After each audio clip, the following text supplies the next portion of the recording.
episode 131 of the Mindset Game podcast, and I'm your host, James Roberts. I'm a two-time Paralympian, online training and nutrition coach, and owner of James Robert Fitness. You can find more of my content by going to my website, fitamputee.co.uk. Each week on the Mindset Game podcast, we bring you an inspirational athlete, message, or expert talking about human optimization to teach you how to change the perception of your mindset and become 1% better. And on today's show, I've got Angelos Sanders. He's the co-host of Your Success podcast, as well as the co-author of Your Success, Hidden Traits of Successful People and How You Can Become a Success Too. Make sure to share this with your friends on your Instagram story, on Twitter, or on Facebook. They can find this episode on Apple Podcasts, Spotify, or anywhere that they listen to podcasts by searching for Mindset Game Podcast.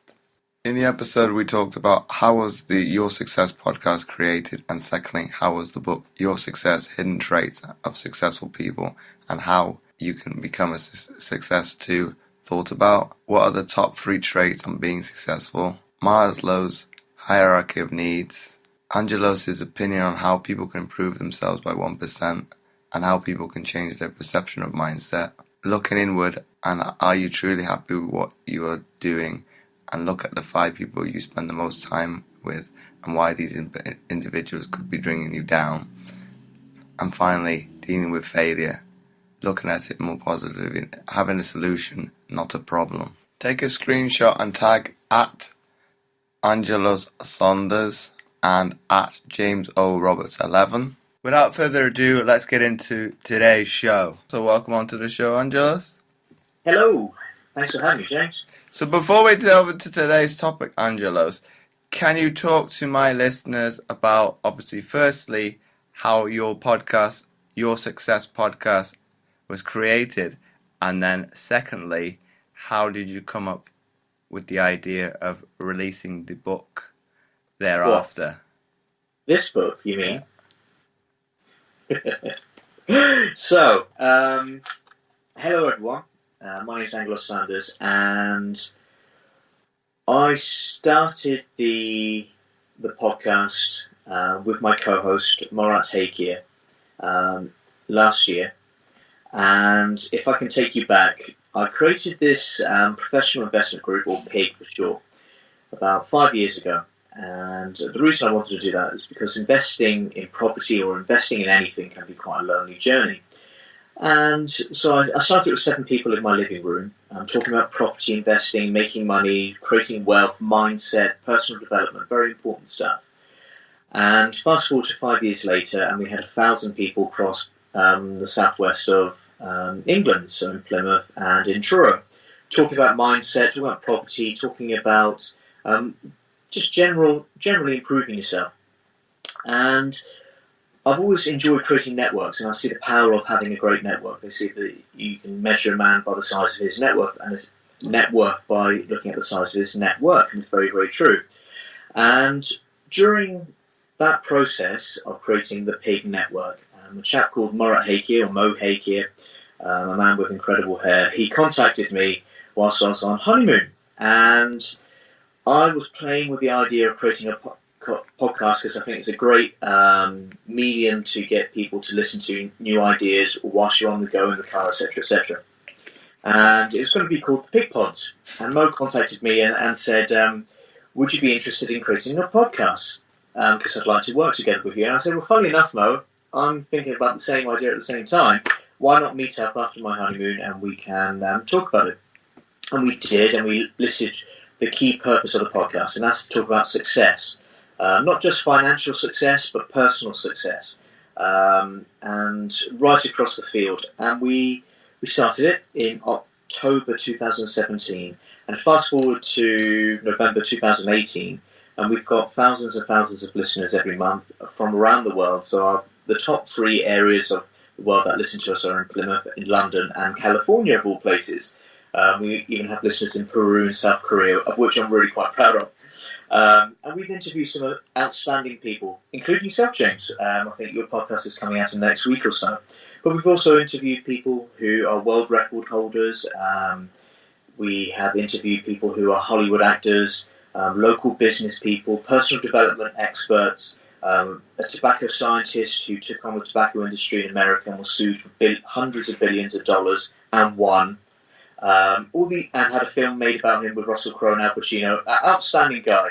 And all these amazing people talking about a variety of subjects, but mostly focusing on how to improve yourself and how to create the best version of you and how to create a success of yourself. So that's how it came about, really, James. And it's been a real great experience for us. And one thing that we've learned more than anything is if we had just talked about it and whatever else and just thought, yeah, we'll create a podcast later on or another time, it's a great idea. We just took action, start now, get perfect later, right? Mm-hmm. And we were a little bit rough around the edges. If you listen to our first podcast, I'm sure people listen to it more for comedy than anything.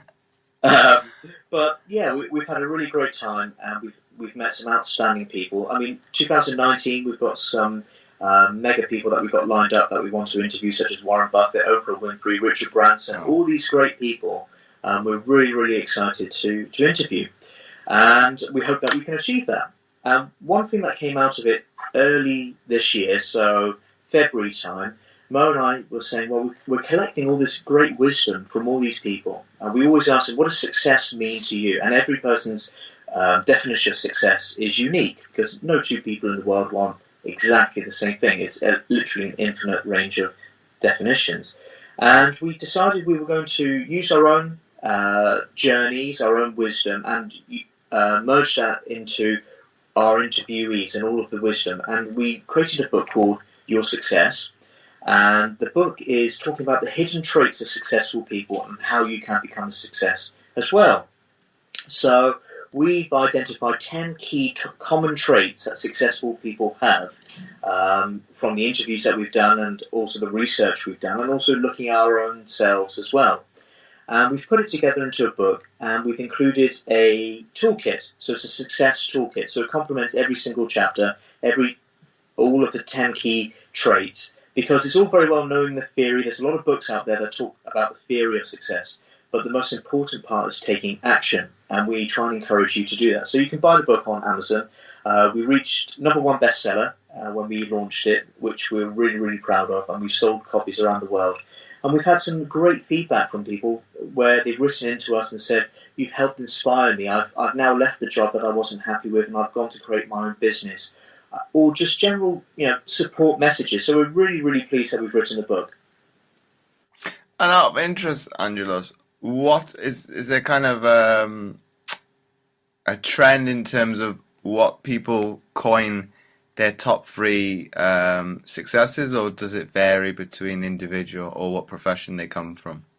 Well, I think irrespective of what profession or what business or what trade or who you are, what you've achieved, we are human beings at the end of the day. And the top 3 traits, the top 3 definitions of success for people that we found from the research that we've done. We've spoken to hundreds of people, and #1 is having the freedom of choice. So I determine what I will do with my future. That was the #1 definition of success. #2 was spending time with my friends and family. That was very, very important with people who have become successful, whether that's millionaires or billionaires, whoever it is, those are the top 2. And then finally, #3 was money. Because in this society, we still need money, and we still use money to create a future for ourselves. Now, it's not necessarily always the end all of things. Materialism, we talk about the pros and cons of materialism, having a nice flash Ferrari or a nice big house, etc., etc. But what we find is that money is essentially the bridge to get to the top 2. So having the freedom of choice, spending time with friends and family. So some people have this mindset of money is money is evil. It isn't evil. It's neither good or bad. It depends on what the person does with it. But we find it's a very useful tool to buy back your time, to achieve your freedom, to spend time with your friends and family. So that's what we found from the research that we conducted for the book. Well, that's quite interesting. You raise that point in terms of what people perceive as a negative. Obviously, it's a necessity in everyday life. If you go deeper than that, if you don't have money, you can't eat. Yeah, absolutely. And we talk about Maslow's hierarchy of needs, where at the bottom, you need to have shelter, you need to have food, you need to have water, all these essential things. And then once you have those basic essentials, then you can move up to the next step, having a sense of purpose, all these kind of things. So it's very, very important to have money, because money allows you to pay the bills, to have a nice home, to go out and eat with your friends and family, all these important things. But it can also do great things. You can create charitable organisations to help other people. You can create schools to help inspire the next generation of people. So, yeah, money is neither good or bad. It's just there. It exists. It's a great tool, and there's nothing wrong with wanting to become wealthy. And that probably moves nicely on to my next question for you. I know from a sports perspective now, we talk about this, especially at the elite level, about improving yourself by 1%. In your opinion, how do you see people being able to improve themselves by 1%? That's a good question. I think it all comes back down to, where do you want to go with your life? What is that 1% change that you want to make in your life? And I think it has to start with just stepping back and looking out at your whole life and setting a clear vision and having clear goals. So one of the most important things that we've written in the book is knowing your why. Why is it that you want to create X? Is it you want to be an astronaut? Is it you want to be the best athlete? Is it because you want to create a charity to help people? What is the most important thing for you? And not be influenced by the media or your friends and your family. What is the true values and the vision for yourself? And sometimes that can take a bit of time to identify what it is. But once you've done that, once you have a clear vision and once you have your clear goals, then you need to start creating an action plan. What is it? So, for example, I'll talk about myself because it's the easiest thing to talk about. You need to start forming lasting habits. So, when I was, in my teenage years, I was extremely fit. Used to run miles and miles every day, no problem at all. And then you start corporate life. When I was working for a company, and then you start slowing down. You put on weight, right? And then it's quite insidious how very quickly you can become quite unathletic, because you've got targets with your job, you've got pressures, you get home, you're tired, you can't afford to go to the gym, and very quickly you put on quite a bit of weight. So I identified that many years ago, and I thought, right, how do I now stop this? I need to get back into proper shape again. This is, I'm being a bit reckless with my eating habits, etc. It's very easy to be lazy when it comes to these things. I'll start the gym next week or next month, and it never happens.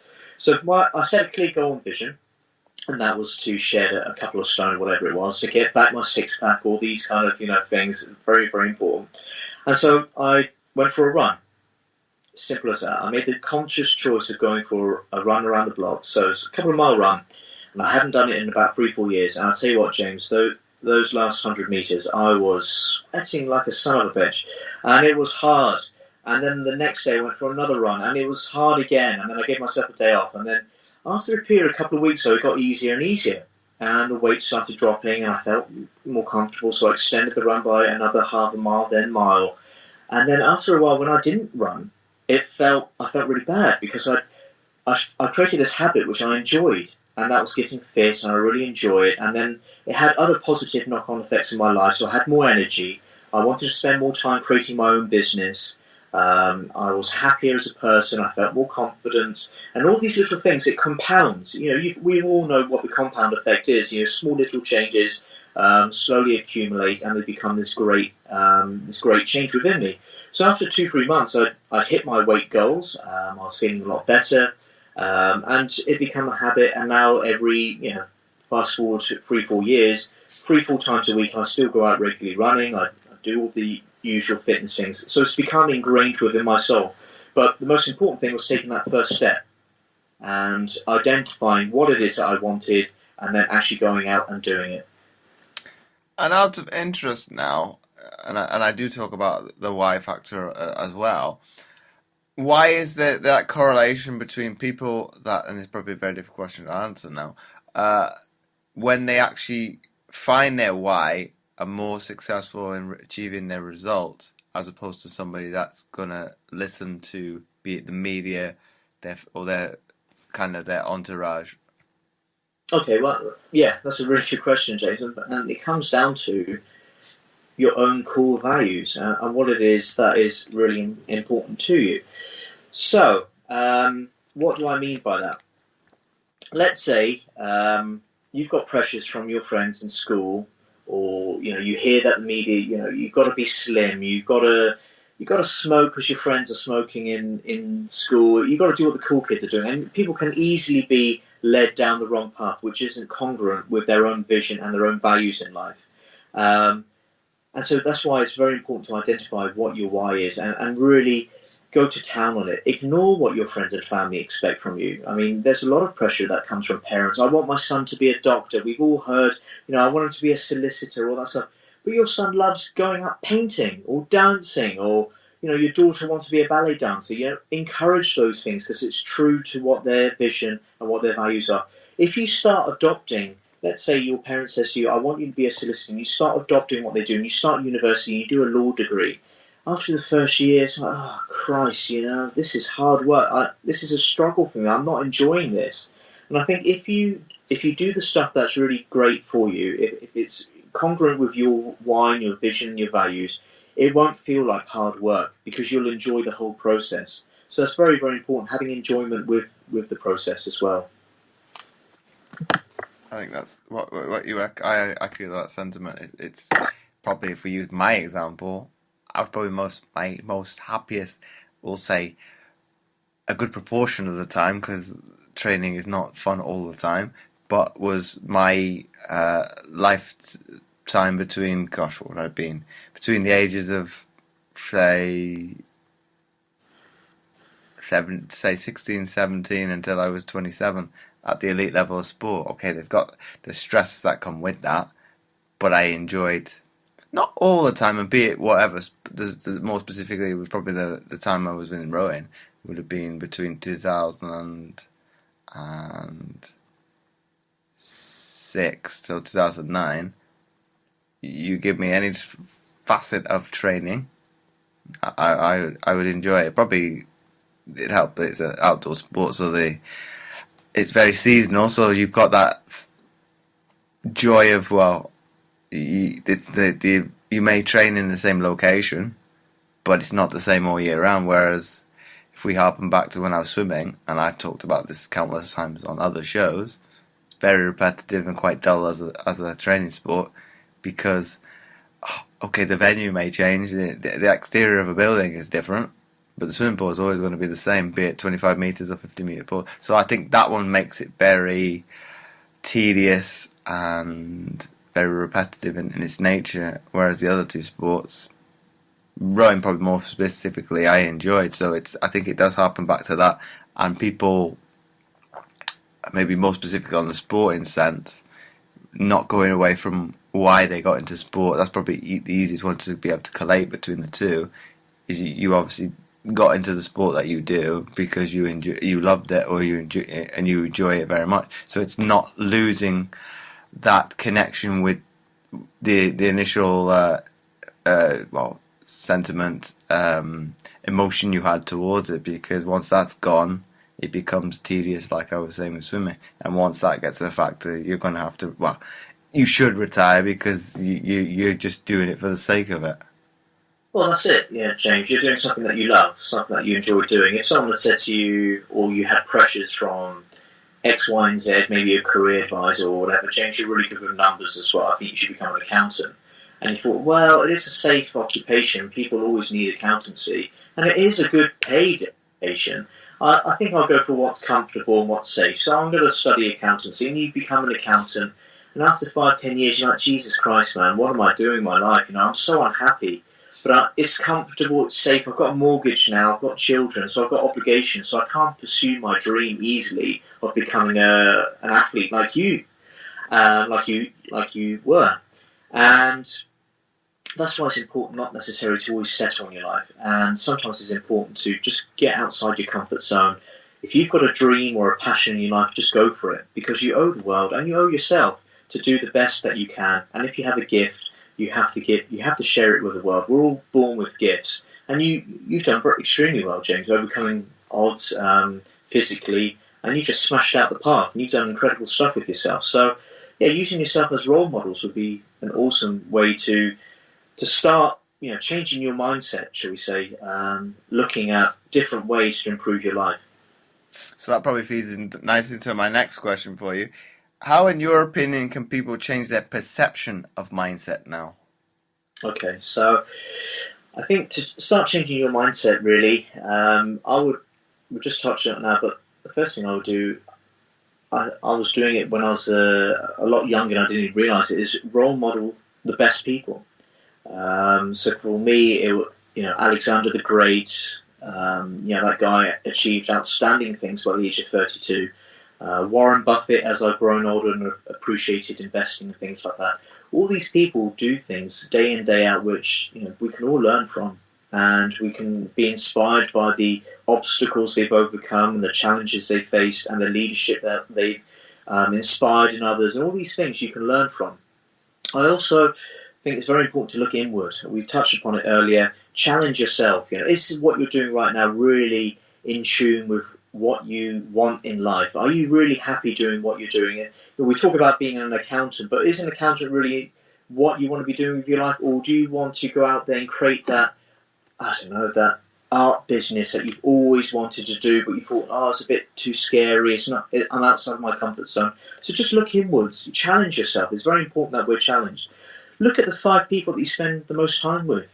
You can predict your future wealth and your future career by the 5 people that you spend time with. Are you spending time with people in the pub, your friends in the pub? Are you spending time with people who constantly don't look after their diet and their health and things like this? All of these things drag you down. So maybe you need to change your friend circle slightly to spend time with people who inspire you, who help you, who push you, who want you to become a success. So it's very, very important to look at your environment. It's very, very important. Perhaps you need a mentor or you need a coach in your life. We don't know it all, and sometimes we can accelerate our learning and our paths to success, as I'm sure you have experienced, James, many, many coaches over the years. We talked about vision and goals. It's so important to have a vision and to back it up with goals, because ultimately you need to have a path or a destination that you can aim for. For you, it would be to be the best athlete you possibly can, to really push yourself. For others, it may be another goal or whatever it may be, but it's very important to have it up there so you can strive towards it. Very, very important. Human beings, our nature is to constantly grow and to move forward, and that's why I like to challenge myself when I get comfortable and think, am I doing the best I possibly can? Is there another level I can push myself to? Also, dealing with failure, I think, is a very important thing when it comes to mindset. We have a saying on site when we're doing lots of refurbs in our property projects is solutions, not problems. So if you have a problem, before you ring me up, you have a solution, or have at least an idea of what the solution could be, so we can overcome that problem. And that's the same with achieving your goals and your success. You will encounter failures, you will encounter problems, but it's your mindset of how you deal with that allows you to move to the next level. Common saying, you're either earning or you're learning, right? And I've done enough learning in my lifetime, and I'm sure I'll continue to do lots of learning before I hit the earnings stages again. So it's important. All of those things, just very quickly, if you can start harnessing and using some of those traits and those ideas, that can really help push your mindset to the next level. And never stop learning. Pick up that book, listen to that podcast like yours. And just constantly give your brain the best possible food it can. Education doesn't stop at school. We're always learning. So it's very important to always push yourself and to learn new skills. And then that probably goes quite nicely with what this question is, kind of listening to you speaking now, Angelos.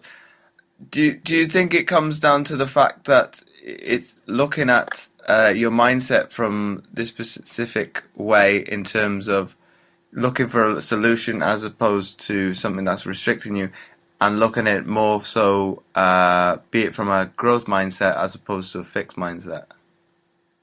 Yeah, having a growth mindset is absolutely key.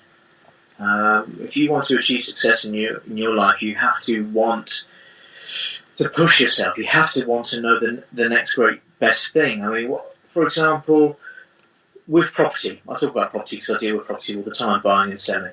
There's so many different things when it comes to property that you need to be aware of. You need to know about the physical structure. You need to know about finances. You need to know a little bit about law and structures of accounting and company formation, and how am I going to raise this finance, and how am I going to manage this team, and then how am I going to manage my tenants. So you have to be a people person. You have to have all these different skills to create a successful business, and you have to want to learn. And you will encounter loads of problems when it comes to property, whether it's minor things or major things. And you have to have the mindset of just overcoming those challenges and having the growth mindset. So it's very important to keep pushing yourself and learning.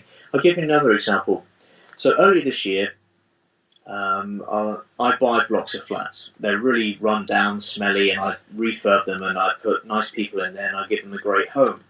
And I was looking at, I don't know, I think I bought about 7 this year blocks of flats in the city of Plymouth where I live. And 7 blocks of flats is a lot of flats, right? It's a big project to do. And now fast forward to the end of the year where I've completed those, and the tenants are in there and they're happy and everyone, everything's worked out well. I'm now looking at 13.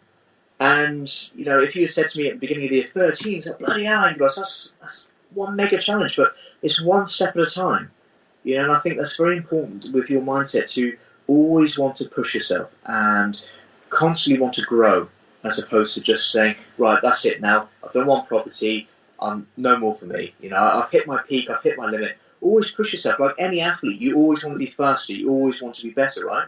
Mm-hmm. And I think it's very important, regardless of what your vision and your values are. Always try to be the best you can. Always try to be the very best. Try to be excellent.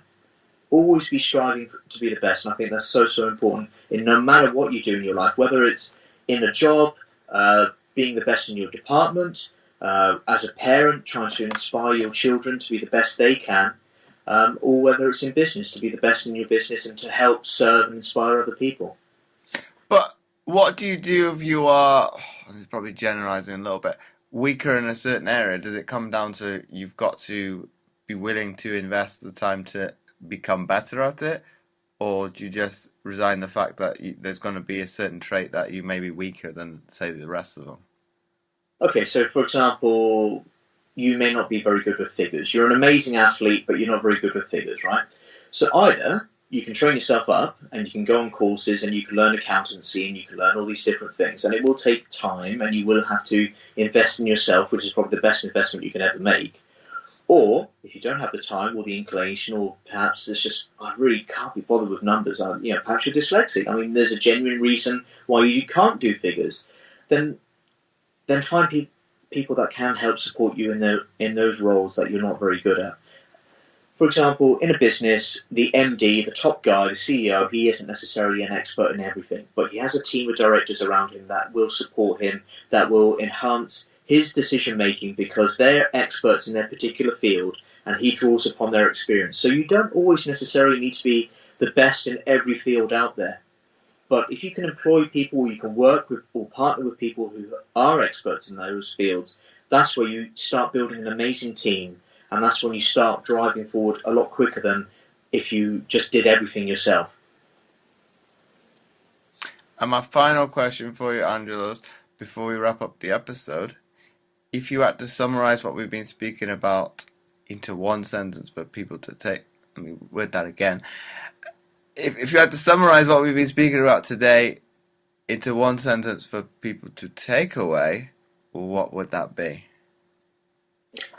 I think we have a duty to share our born talents and our born skills with the world. So if you have a dream, or you have a passion or a purpose in life, and you want to be the very best and successful in that particular field or whatever it may be, then you have a duty to share that with the world, because there's nothing worse than looking back at your life and going, if only I could have done this. So do it for yourself, do it for all your friends, do it for your family, do it for society, but share that talent with the world.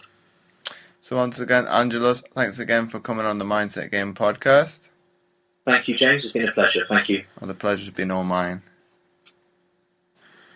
If you like this episode, please do share it with your friends and do let Angelos and I know what your thoughts are of the episode by tagging us over on Instagram at Angelos Sanders and at JamesORobs11 on Twitter and on Facebook. And again, do check out his book, Your Success, Hidden Traits of Successful People, and You Can Become a Success Too, as well as the Your Success podcast. Make sure to check those out. The link will be in the description. You can find all the show notes at mindsetgame.lipsum.com under the category Psychology.